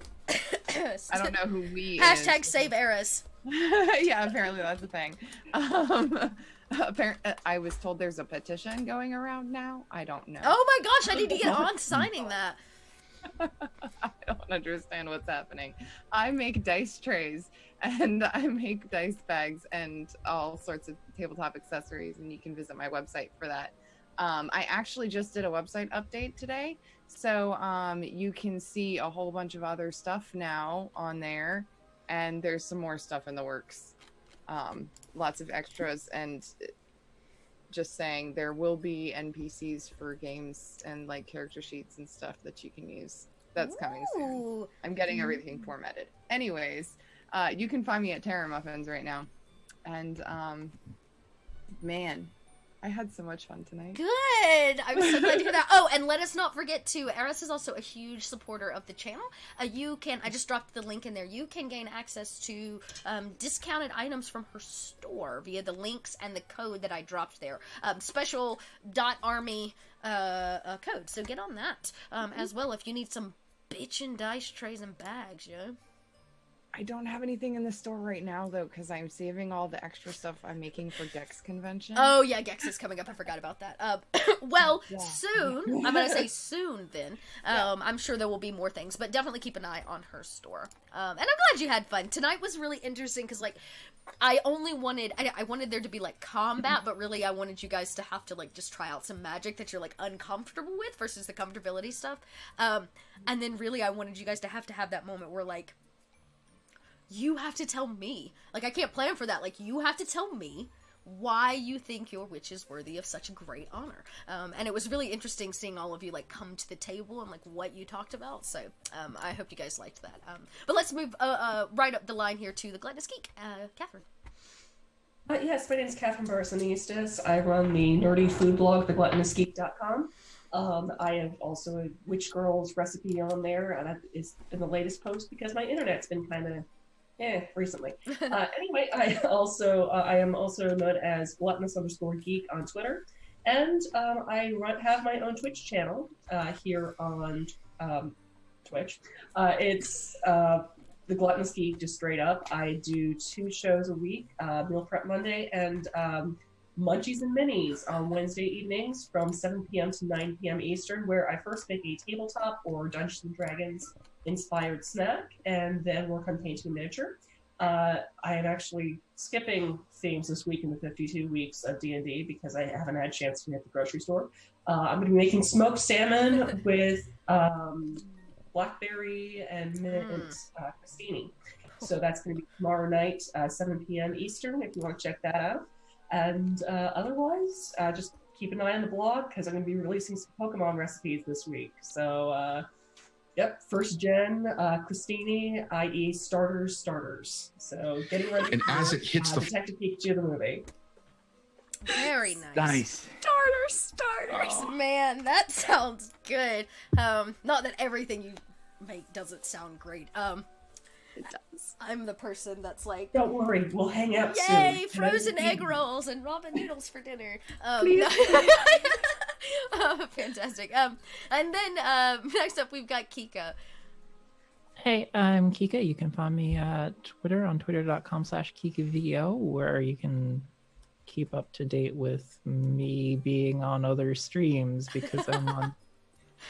Most of what I do on the internet is play tabletop games and organize panels for conventions. So if you happen to be at any PAX, I will be there running panels. Nice. So any PAX, look for me in my diversity panels. Otherwise, just look for me on Twitter and keep up. Nice. Yeah, for sure. And like I said, I'm so excited. A little one-on-one. Tiff knows how much I've kind of started to become a little bit of a, like, I really love the one-on-one DMing, or GMing, so I'm very excited for mine and Kika's little, our little, side games that are gonna be happening, when she's out, so great. It's gonna be a lot of fun. And moving right over, that makes it, Shauna. Hey, Shauna, Noctoni on Flying Cheers on Twitter. I post art and I post stuff on most of the stuff I do is like also streaming, which is a lot this week. There's a bunch of new stuff. There's a few things that have been announced. Especially this week, I get to play Cypher for the first time. It's going to be on Pro Starter's channel on Sunday, the phase, and I get to play a trash fire of a scientist. The way my week is, I notice it's ascending level of like disaster trash fire. So I'm like. You're just helping yourself out, really. Yeah. Because by the end of the week, I always feel like a trash fire. So it's fine. Whoa, big mood. I love it so much. Awesome. Definitely go follow Shauna. And again, thank you. The beautiful art that you will see throughout this campaign is done by her. So I'm sure that if you reached out, maybe not during her trash fire weeks, but maybe other times, she'd be more than happy to take on some commissions. So definitely hit her up for some beautiful and incredible art too. And last but certainly not least, Tiffany. Hello. So I am Tiffany. I can be found online at RTS Cosplay. I do a lot of sewing and cosplay stuff and design things. I am currently selling some things and more soon to hit my Twitter and Instagram. It's nice. Make me an offer. So you just make me an offer. First offer gets it. I'm just trying to clear out some stuff here. And then you can also find me both GMing and playing on North by Northwest, which is the D&D podcast Chelsea does with me. So if you love us, which you should, come listen to the podcast because it's pretty great. And sorry, not sorry for having an XNQ create Chelsea's love of one-on-one DMing. It's all your fault. It's all our fault. Technically, this is all my fault because I brought her to the internet version of Dungeons and Dragons. So you're welcome, everybody. But yes, please check out me, check out the podcast, which she linked in the chat. Yep. And that's it. Awesome. And I am Little Red Dot. The dot, I guess, of this channel, of the Dotlet. I'm really glad that you guys are all here. This game has become a little bit of a passion and is completely funded by all of you awesome people on Patreon. We ran a prequel game, a little like mini campaign, and you guys liked it so much. You asked for more, so we're here giving it to you. So thank you for making this a reality. You can catch me throughout the week. in kind of a multitude of places. I also play on a lot of different channels. Of course, here on Tuesday nights, when I'm not sick, you can find me here on Monday mornings, actually, with Tiffany, where we have Monday Morning Mayhem and just make things. Just try to stay creative, right? Thursday, you can catch me over on Unmade Gaming's channel in the evenings for a Cypher System campaign called Men of Letters, where I play my Trash Fire character, a newsboy set in the 1920s, like Prohibition, from Boston. So he's a hot mess of a character. That was great. I don't watch that one. Oh God, did you? I was like, I'm sorry, Mike. Anyways, and then on the weekends, you can catch me in my home away from home, which is the Roll For It Network. Right now, we are 3 episodes out from closing out, I can't remember, our Vampire the Masquerade campaign, which has been my heart and soul for a while. Next week, I think, or this Saturday, we actually announce what's coming up next, so you might want to tune in for that, because we got a big old announcement coming for that.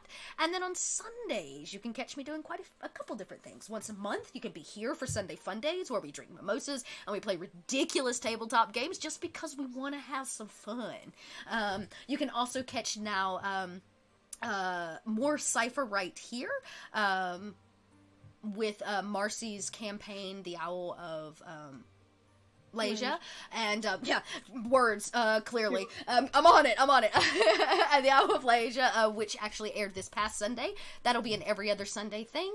And yeah, and you can catch me kind of on and off throughout the months doing different things on Arvan Eleron's channel, including some voiceover stuff, some one-off games, and the Digital Dungeon Master chat, where we just chat all things tabletop RPGs and gaming. And then, of course, on North by Northwest, every other Wednesday.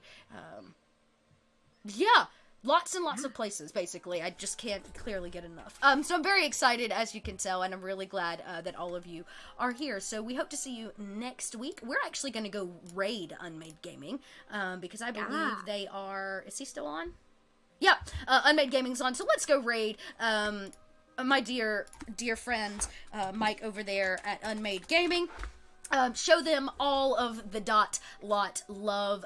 It looks like one of my favorite DMs is actually actively at their table. So here we go. We're going to start that raid. Go show some love. Go be supportive. Go get more story in your life. And go Witch Girls next week. Woo-hoo. Right here. Same bat time, same bat channel. Raiding now, Raiders. Yes. Bye. Bye.